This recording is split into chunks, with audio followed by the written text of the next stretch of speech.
पितरों की 3 बेटियां, तीनों से गलती हो गई। आप शिव मंदिर में जाएं, कोई गलती ना हो, जल चढ़ाएं, मना नहीं, छींटा ना लगे, धीरे धीरे चढ़ाइए। और एक बात अच्छे से ध्यान में रखिएगा, शिव मंदिर से जब भी वापिस आए, जल चढ़ाकर अपना फर्ज पूरा अदा कर। फर्ज से मतलब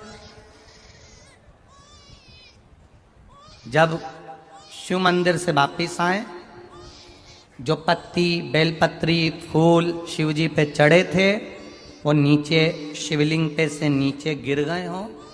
एक शिवलिंग रखा है, लाना मिट्टी वाला, लाइए जरा उठा। अब छत्तीसगढ़ में कथा चल रही, थोड़ा ध्यान से सुन लोगे एकांतेश्वर शिवलिंग का पूरा वृतांत। तो आप लोग जो पशुपति व्रत कर रहे हो या कोई भी उपास करते हो, कई लोग कहते हैं हमने करा नहीं हुआ। क्यों नहीं हुआ? उसमें हमारी गलतियों को हमें छाट। ये देखिए,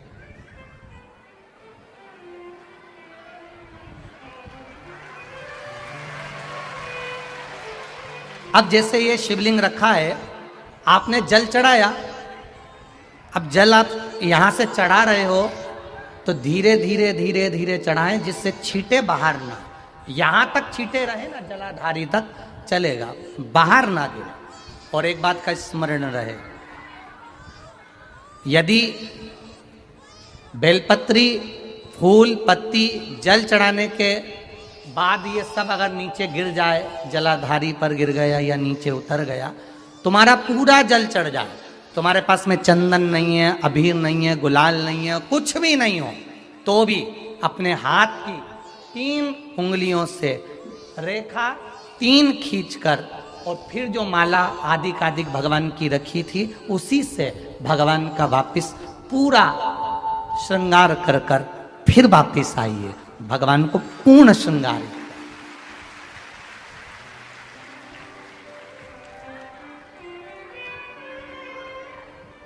भगवान का पूर्ण श्रृंगार कर कर आइए। कई लोग जल चढ़ाने के बाद में भगवान का जो फूल पत्ती नीचे रखी रहती है, आप, हम ये नहीं कह रहे कि आप अपने घर से लेकर जाओ, आपके पास में कुछ नहीं, 1 लोटा जल चढ़ाओ, जल चढ़ाया, जो फूल पत्ती नीचे रखी हुई है उसी को उठाकर उसको रखकर उसी फूल से भगवान का खूब सुंदर भगवान का कर कर फिर आइए।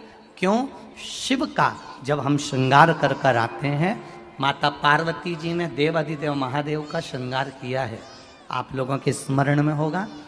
राम जी ने माता जानकी का श्रृंगार किया है। रामचरित सुनिए कथा, रामायण सुनिए आप लोगों ने, रामायण सुनी होगी तो उसमें माता बैठी हैं शिला के ऊपर और भगवान राम उनका श्रृंगार कर रहे हैं। एक कौवा आता है, वो चोंच मार कर जाता है, ये सारा वृतांत आप लोगों ने श्रवण किया है। तो राम जी माता सीता का श्रृंगार करते हैं, भगवान कृष्ण राधा जी का श्रृंगार करते हैं। केवल एक देव अधिदेव महादेव की कथा ऐसी है जिसमें पार्वती जी शिव जी का श्रृंगार करती है। शिव का श्रृंगार किस लिए? क्यों? कहा जल चढ़ाने के बाद वहीं पर पड़ी हुई पत्ती से, फूल से, जो चढ़े हुए फूल हैं, चढ़ी हुई पत्ती है, चढ़ा हुआ निर्माल्य है, जो भी शिव जी का है, उसी को धोकर वापिस भगवान का श्रृंगार कर कर आना चाहिए। किस लिए? कि हे भोलेनाथ, जब मैं इस संसार सागर से जाऊं, अखंड सुहाग लेकर पूरी श्रृंगार कर कर इस धाम से जाऊं, ऐसी कृपा बना। जो पढ़ाओ, जो पढ़ो, चंदन नहीं है, हाथ से चंदन का स्मरण होना चाहिए। नहीं है हमारे पास लगाने को रोली, मौली, चंदन, जो भी आपके पास में, अबीर, गुलाल नहीं, अपने मन का गुलाल लगाइए, अपने मन का हृदय से दिल से रिझाने का प्रयास। ले जा बाबू, ले जा, दिल से चढ़ाइए। और जब भाव से, दिल से आप आनंद के साथ देवाधिदेव महादेव का आप पूजन करो, उसमें गलती ना हो, गलती।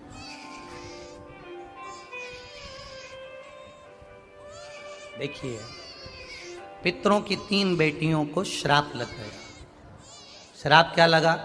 तुम्हें पृथ्वी पर जाना पड़ेगा, मृत्यु लोक में जाना पड़ेगा, और तुम्हें मृत्यु लोक में जन्म लेना पड़ेगा। मृत्यु लोक में जाना पड़ेगा और तुम्हें जन्म लेना पड़ेगा। अब दुख आ गया। पितरों की बेटियां, इन्होंने पूछा हमारा भी कल्याण हो और पितृलोक में जितने पितर आए उनका भी कल्याण हो। जो अधोगति में, जैसे हमारी गति बिगड़ी है, हम अभी युवान अवस्था में हैं, आपको चोट लगी, आपने हमको श्राप दिया, मान लो कोई अधोगति में प्राण छोड़कर चला जाता है, उसका उद्धार कैसे हो? सनकादि ऋषि से पूछ रही है। आप कृपा करें, आप दया करें। सरसों का जो पुष्प होता है, सरसों का जो फूल होता है महाराज, अगर कोई व्यक्ति को किडनी या लीवर से जुड़ी हुई कोई तकलीफ होती है, या किसी व्यक्ति का एक्सीडेंट हो गया होता है और उसका कोई अंग रह गया हो, कोई शरीर का कोई भाग रह गया और वो काम नहीं कर रहा हो, जैसे किसी के पांव रह जाते हैं एक्सीडेंट के बाद, किसी का हाथ रह जाता है, या कोई अंग काम नहीं कर रहा हो, वहां ब्लड पहुंच नहीं रहा हो, वो जगह एकदम सुन्न हो गई हो, खाली पड़ गई हो, तो उसके लिए शिव महापुराण की कथा कहती है कि सरसों के पुष्प 11 शंकर जी के राइट भाग में, जहां शिव जी के गण दरवाजे के द्वारपाल मणिभद्र जिस जगह पर निवास करते हैं, कौन निवास करते हैं? मणिभद्र। शंकर जी के दरवाजे के द्वारपाल हैं मणिभद्र जी। तो मणिभद्र दरवाजे के द्वारपाल में राइट भाग में मणिभद्र जी विराजते हैं। मतलब राइट भाग कौन सा हुआ? जब आप मंदिर से बाहर निकलेंगे तो राइट भाग, मंदिर में प्रवेश करेंगे जब राइट नहीं होना चाहिए, आप मंदिर से जब जाएं तो राइट भाग। मतलब आप मंदिर से राइट से जाएंगे तो शंकर जी का भी राइट हो जाएगा, क्योंकि शिव जी ऐसे बैठे हैं तो शंकर जी का भी राइट हो गया, देवता उनका भी राइट हो गया, तो राइट भाग सीधा हाथ मणिभद्र जी का स्थान।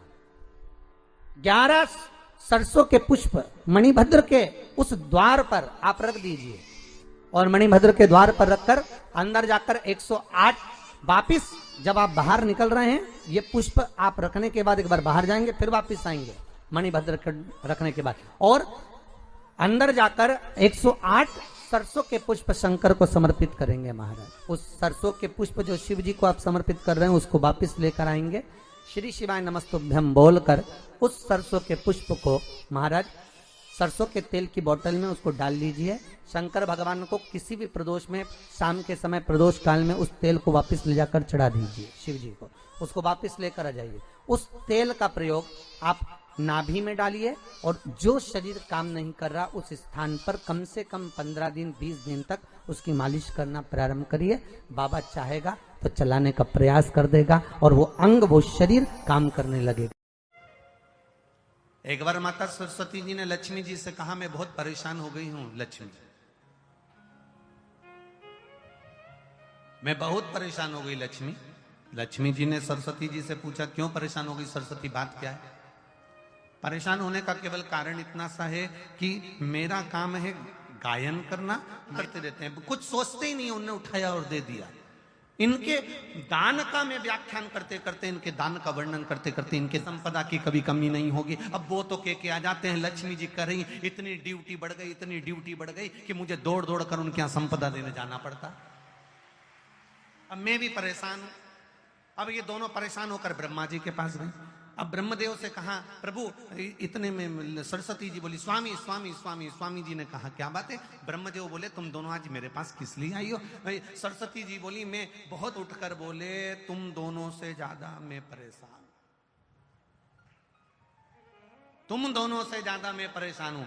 तो इतने में तुरंत लक्ष्मी और सरस्वती जी ने पूछा, तुम कैसे परेशान हो? ब्रह्मा जी बोले, मैंने किसी के भाग्य में लिख दिया कि ये जिंदगी भर ठोकर खाएगा, ये जिंदगी भर रोएगा, ये जिंदगी भर तकलीफ भोगेगा, इसको ये रोग आएगा, इस रोग में ये बीमार होकर समाप्त हो जाएगा। मैंने इसके भाग्य में इतना इतना लिखा, और वो एक लोटा पानी लेके शंकर जी के मंदिर पहुंच गया और शंकर जी ने उसका भाग्य बदल दिया। तो मेरी लिखनी को भी भाग्य को बदल दे रहा है। ये कलयुग में हो क्या रहा है समझ में नहीं आ रहा। ब्रह्मा कह रहे हैं कि मेरी लेखनी को पलट दे रहा है, वो महादेव से मैं भी परेशान हो गया। तीनों मिलकर पार्वती जी के पास पहुंच गए। माता पार्वती जी बैठी थी, तब साधना में मिलीन थी। अब तीनों बैठकर भगवान पार्वती जी के पास, मैंने कितना कितना लिखा, पति मेरे कहने में कभी नहीं चलता, मेरे कहने में चले ही नहीं तो मैं बोलूं क्या उसको, वो मेरे कहने में चलते तो मैं कह देती। फिर भी अगर आप कह रहे हो तो मैं बात करती हूं। पार्वती जी भी शिव जी के पास गईं, लक्ष्मी सरस्वती ब्रह्मा तीनों चारों शिव जी के पास गए। भोलेनाथ जी को एक लोटा जल चढ़ाया, शंकर जी प्रसन्न हो गए। प्रसन्न होते से बोले मांगो तुम्हें क्या चाहिए। में ब्रह्मा जी बोले तुम ही देख लो, अब भी हो गया। अब भी 1 सेकंड हुआ बस, तुमने पानी चढ़ाया और वो बोल दिया मांग क्या चाहिए। अब इतने में पार्वती जी बोली प्रभु बस इतना सा चाहिए। ब्रह्मा जी बड़े दुखी हैं।